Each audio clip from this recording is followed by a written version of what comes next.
Good afternoon. Hello. I hope you are all well. Sarah here, aka the Business Fixer, and I am here with Kat from CKG Marketing, who puts the MeWow back into marketing. So today we are talking about the secret to identifying your ideal client, which is absolutely crucial. So, last week I talked about mastering the art of explaining the problem that you solve, and this ties in very much in terms of your ideal client, because ultimately you need to be aware of the ideal client that you're actually solving that problem for. And there's a number of different things that you need to be aware of, why it's so important to be able to make sure that it's identified. So, for example, your marketing and content creation. Every marketing message needs to be targeted with precision to that particular audience. So that's whether that's your website copy, your social media posts, it needs to speak directly to the needs, wants, and pain points of your audience. Also, it ties in terms of your sales process. Your sales process will be far more efficient if you are focusing on the people who are most likely to buy from you. Then you've got your service delivery. So if you really understand your ideal client, you can refine and improve the services you provide so that they are specifically for your ideal client and you're solving their actual problems. Then, of course, business growth. When you focus on the right clients, your business grows faster, you'll get more referrals, create better case studies, and build a reputation that attracts more of your ideal clients over time. So let's talk about the framework in terms of defining your ideal client. Now, there are a number of pieces that I'm going to talk about, and Kat in a moment is going to add into that, bearing in mind that this is what she does all day long and is what she specializes in. So in terms of the first thing to be looking at is your demographic profile. In essence, this is things like the age of potentially the age of the business owner, if you're particularly focusing on business owners, or even the age of the business itself, because often what you'll do is you'll have two parts to the profile. You'll have the person in terms of the profile, and you'll then have the business in terms of the demographic profile. So what's the age? What's the income level? So income level, what's the turnover of the business that you're targeting? What's the education level, for example, of the business owner? Where are they based? Are you potentially staying local, you regional, you international? Then you've got the psychographics. Now, the psychographics delve deeper into their motivations, their values, and the behaviors.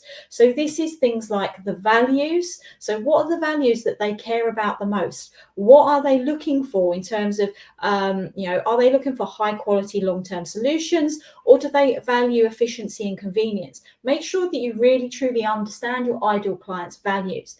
Then, of course, the challenges. Now, the challenges to me is one of the biggest parts of the psychographics, because you need to know what the pain points are. And that way, then you can put your service to be the solution that solves those pain points. So you really need to know exactly what they are. And of course, what are their goals? Ultimately, what are the end results that they're wanting to achieve? Because when you're doing your marketing, you need to make sure that you are demonstrating you fully understand their challenges and you fully understand where they want to be, and you are effectively the bridge between the gap of where they are now to where they want to be. Then we've got terms of the psychological profile. So this could be in terms of how your clients think and make their decisions, helping you craft your sales and marketing strategies effectively. So what's their decision-making style? Do they make quick decisions, or do they have to talk to everyone to be before they can? What are their buy-in triggers? What motivates them to actually take action? And most importantly, what are their fears and objections? Because you need to be able to overcome those fears and objections to be able to make the sale. So now I'm going to turn over to Kat, because I think she's going to be able to add on to those things of the other key things that you need to be looking for in terms of your ideal client. Thanks, Sarah. So it's all very well and good having this information at your fingertips, but where are these people? Where do they hang out? That's another question I'd love to talk about. We need to find out about, what their interests are outside or in their wider attention. So, what things that they're pursuing of interests, what kinds of hobbies and things do they do, where do they spend, what do they spend their time learning about? We can find them there. We can find them in places where they're finding a community of support. We can find them in places that they're getting other similar or like-minded people in similar situations to them. We can find them there, in a community. Online, we can find those people in groups, interest groups. Don't be afraid to kind of really explore the boundaries of interest groups, because if people have similar interests to you, it's very likely that you'll get on because of that. So if you have interest in, I have an interest in baking, if you have interest in fishing, if you have interest in golf, be in those communities, be active there, and you will then have the opportunities to talk about what it is that you do and find those people. So don't be afraid to kind of expand and really find the people that you're looking for. And of course, the other thing to add on in terms of where they're congregating. So if you, for example, like me as a business coach, one of the places that I need to be looking at is within other trade and professional groups. So if I want to work with accountants, I need to be where those accountants are congregating. So for example, Kat and I this week, we went to an event called ProfitCon on Monday, and that is basically a room full of accountants. There was a few coaches and other people in the room, but predominantly it was accountants and bookkeepers. So you need to be making sure that you are literally present. So things like going to networking groups and making sure you're going to networking groups that are right for what you need. There are a lot of great networking groups out there, but there are, for example, for me, in the nicest way, I don't necessarily want to be working with lifestyle businesses.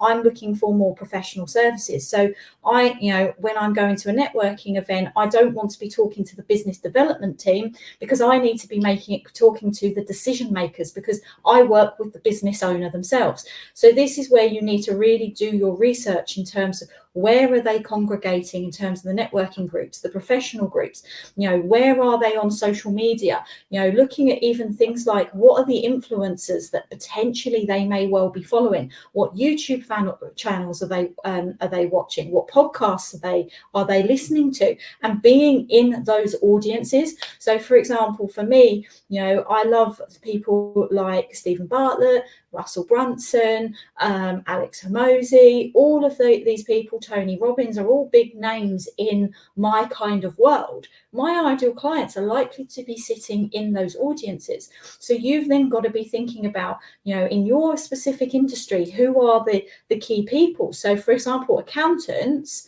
Mike, who wrote the book Profit First. I'm not even going to try and pronounce his Michalowicz. So Kat can pronounce it, I can't. But in terms of, he obviously wrote the book Profit First. So actually, he is going to be a key influencer within the accountancy and bookkeeping world. So, this is where you need to be really aware of the people who kind of do influence your industry and make sure you're in there. Be in the Facebook groups. So, for example, I often see in business owners groups, there is a lot of questions about, in terms of tax. So therefore, accountants need to be in there. And, one of my clients is a planning consultancy. So I encourage him to be in groups where, potentially building type groups, because they're going to be asking questions about planning. So you need to be really fully aware of where your ideal client is congregating and making sure that you are present, that you are putting value into the group as well, because ultimately you're not there to sell when you're in those groups. You are there to provide value and education, because if you then become to show yourself as the trusted expert, they're more likely then to want to have a conversation with you, and that's then when you can start actually trying to convert them into a sale. So ultimately, your ideal client, all of these things are really, really important. You need to make sure that you use it to be able to craft in terms of your marketing messages. You can develop your tailored service offerings, and you can really streamline your sales process. Now, the big thing that I would say to you, it looks like we might have had a bit of an issue with the picture. So I'm going to cut the live there. I don't know whether you can still hear me, but for some reason we've gone black. If you do need some support in relation to your ideal client, all you just need to do is put in the comments ideal client. Thank you guys for listening, and apologies that we've suddenly gone black.